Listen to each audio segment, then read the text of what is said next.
trucking mix-up. Irving was sent to Julian and can't get to Visalia. Well, send Dustin to Visalia and have Irving hit Julian and Ramona. Dustin can't hit Visalia and also Irvine. Well, can Julia hit Irvine? Not Irvine and Tustin. Fine. Send Julia to Julian, Ramona to Ramona, Dustin to Tustin, Irving to Irvine, and I'll drive the damn truck to Visalia. You? Yes, of course me, Margaret, because I have to handle everything anyhow. If not me, who? Oh, no, me who is going to Carlsbad. These are your future, and headed out the window. His girlfriend. She's not his girlfriend. She's his teacher. Gloria, he brought her home when he thought no one would be around. Manny has been bringing his teachers home since he was a little kid.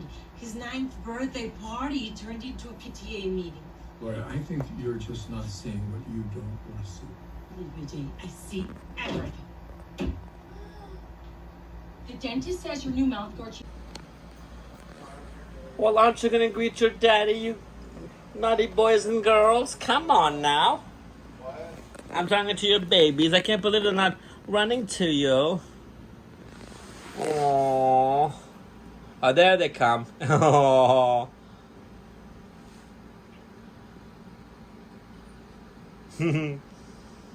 Oh, Castor, your daddy's waiting for you.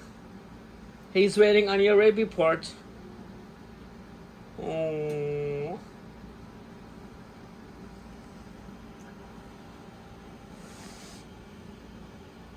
Oh. Oh, tiger.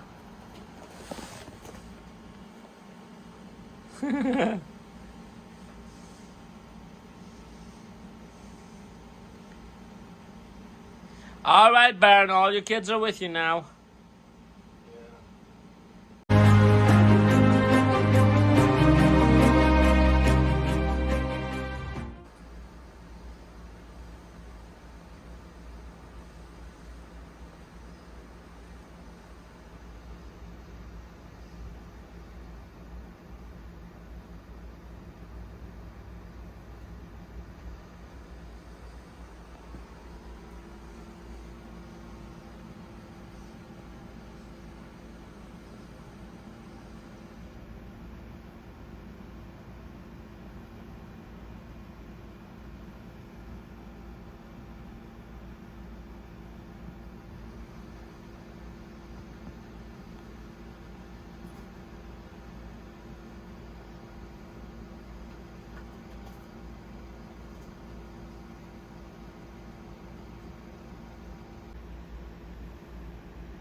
Pollux and Castor, say hi to Daddy.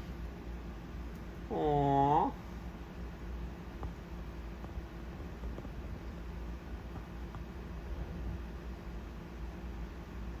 Castor, be nice.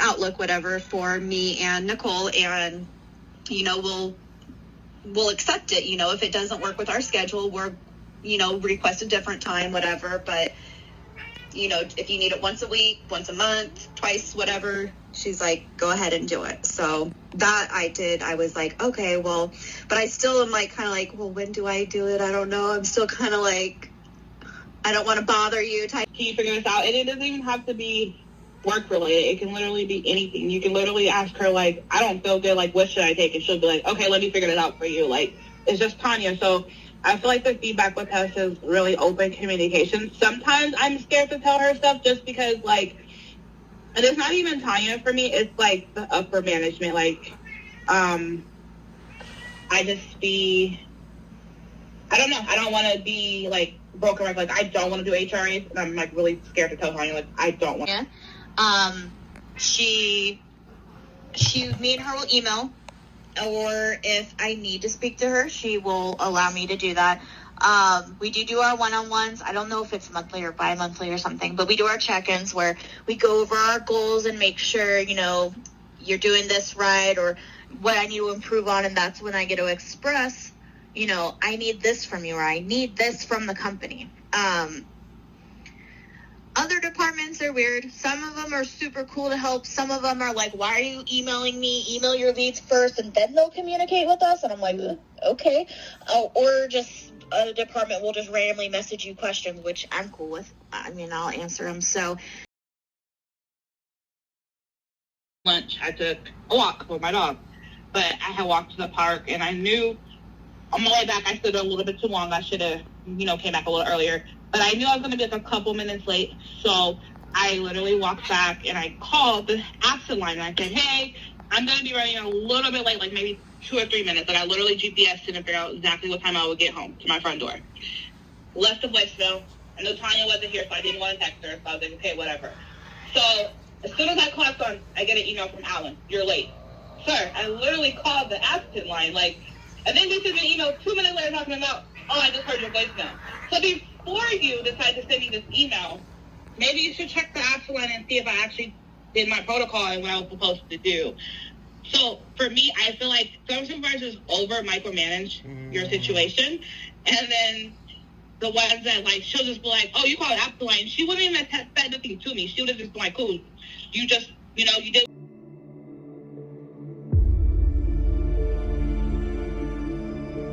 Thank you.